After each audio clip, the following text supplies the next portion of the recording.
Zenón Biagos, ex director del Banco Central, actualmente titular de la consultora Fidesnet. Zenón, ¿cómo estás? Buenas tardes. ¿Qué tal, Pablo? ¿Cómo estás? Buenas ¿Qué tal? tardes. Muy bien. Bueno, Zenón, ¿nos podrías explicar un poquito de qué consiste este convenio que la AFIP anunció con Suiza? ¿Es relevante? ¿Es en realidad meter ruido, meter miedo, pero que en la práctica no significa demasiado? Contame un poco. A ver, en realidad lo importante a tener en cuenta es que este convenio no es aislado, sino que está en el marco de un acuerdo de orden multilateral, digamos. Post-crisis, la OCDE, vos sabés que está aplicando una serie de medidas en materia de control fiscal, donde está promoviendo básicamente un convenio de orden multilateral, al cual Argentina adhirió en el año 2012, a los efectos de intercambiar información a nivel administrativo en materia tributaria, en pos de la transparencia fiscal. A partir de ahí es que se empiezan a gestar determinados convenios de orden bilateral, como es el que ha firmado Argentina con Uruguay o el que está firmando en este momento con Suiza. Que en definitiva lo que busca no solamente es una mayor transparencia fiscal en materia de intercambio de información, sino que también una cuestión de, si se quiere, minimizar lo que es la erosión de la base imponible. ¿Qué quiere decir esto? Que empresas suizas no aprovechen no pagar impuestos por operar en Argentina y viceversa. Entonces, por un lado tiene un objetivo recaudatorio y por otro lado tiene un objetivo de transparencia. En materia de transparencia, sí, el compromiso es la posibilidad de intercambiar información a nivel administrativo sobre posibles tenedores de cuentas u otros activos en Suiza por parte de argentinos. Pero no en forma masiva, como lo plantea, por ejemplo, lo exige la ley FATCA de los Estados Unidos, sino que tiene que haber de alguna manera alguna actuación administrativa iniciada por la AFIP para que dé fundamento a un pedido de información. Ahora, esta información se dará, llegado el caso, si es que esos fundamentos son válidos para Suiza, en una instancia administrativa. La pregunta es si esto es válido para un proceso judicial. En principio te diría que no puede reemplazar de ninguna manera la posibilidad que ante una investigación judicial esto no se haga luego vía exhorto judicial, ¿sí? En materia de un intercambio de información ya por otros canales formales. Pero sí agiliza lo que son los análisis que hacen los organismos con competencia impositiva, como es el caso de la AFIP, ¿sí? Entonces, ahora, Zenón, digamos, una persona que tiene una cuenta en Suiza sin declarar, ¿debería preocuparse o está muy lejos todavía la posibilidad de que el gobierno argentino pueda descubrir esa cuenta? Mirá, a ver, debería preocuparse en la medida que la AFIP lo esté analizando e investigando por alguna irregularidad impositiva a nivel local y que devenida de ese análisis surja, claro, indicios suficientes para que la AFIP piense que tiene una cuenta en Suiza y haga el pedido, y que el fundamento tenga la consistencia suficiente como para que Suiza levante el secreto bancario producto de esta situación. Porque, digamos, de la contraparte, el levantamiento del secreto bancario, una persona que tiene una cuenta corriente puede verse afectada y puede realizar alguna acción contra el banco que brinde esa información. Un banco no va a brindar la información porque se le dé la gana, digamos, sino que tiene que haber un fundamento no menor como para levantar el secreto bancario. Sea Suiza, sea el país que fuere, digamos, viceversa sería lo mismo. No es que masivamente Suiza va a pasar información a la AFIP sobre todos los argentinos que tienen cuenta corriente en Suiza. No. Tiene que haber una instancia de investigación administrativa que surja la necesidad de un pedido de información concreto y fundamentado. Uno de los temas, Zenón, es que Suiza ya ha dejado de ser ese lugar de secretismo bancario impoluto, ¿no? Estados Unidos, por ejemplo, consiguió que algunos bancos suizos pagaran una multa millonaria justamente por haber descubierto que una serie de ciudadanos norteamericanos utilizaban estos bancos para evadir impuestos.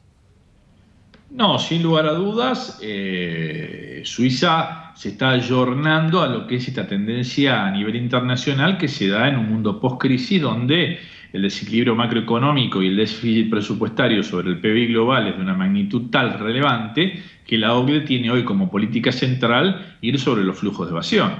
Digo, ahora también hay que considerar, Pablo, que los principales gestores de los flujos que se van en el mundo son los países del G7, no son los países de Sudamérica, Digo, esto también es importante destacar. Digo, nosotros tenemos economías con altos niveles de informalidad, pero cuando vos ves que los flujos de evasión mundial, que se estiman en el orden de los 3 billones anuales, ¿quiénes son los que aportan?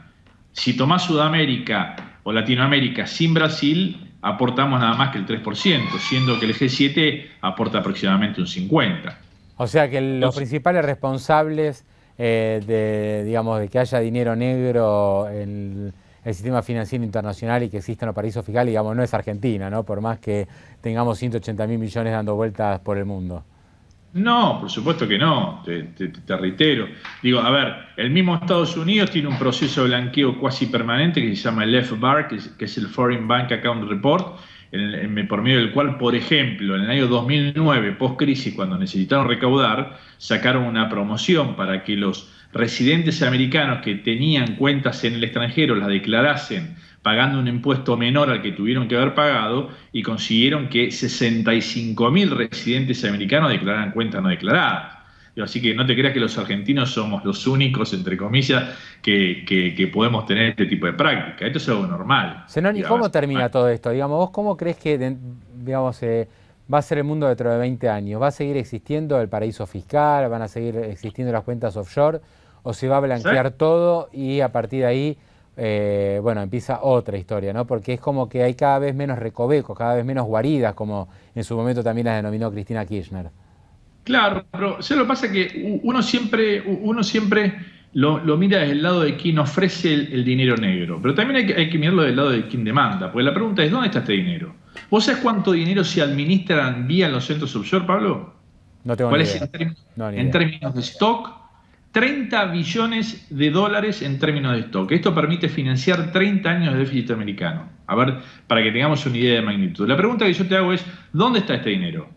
Está invertido en activos públicos y privados en los mercados financieros internacionales. No pueden estar en otro lado, no están guardados en un cajón. Entonces, los déficits fiscales del mundo desarrollado terminan financiándose indirectamente con dinero negro. Y las grandes empresas o los grandes bancos que luego prestan a tasas muy beneficiosas y a plazos muy beneficiosos para los tomadores en los países desarrollados terminan financiándose con dinero negro que proviene de los paraísos fiscales. Y digo, esta es la verdad. Entonces, hay demanda de dinero negro. Esto es lo que te quiero decir. Entonces, vos me decís, dentro de 20 años, ¿qué va a pasar? Y no sé, la verdad que me parece que habría que sincerarse un poco.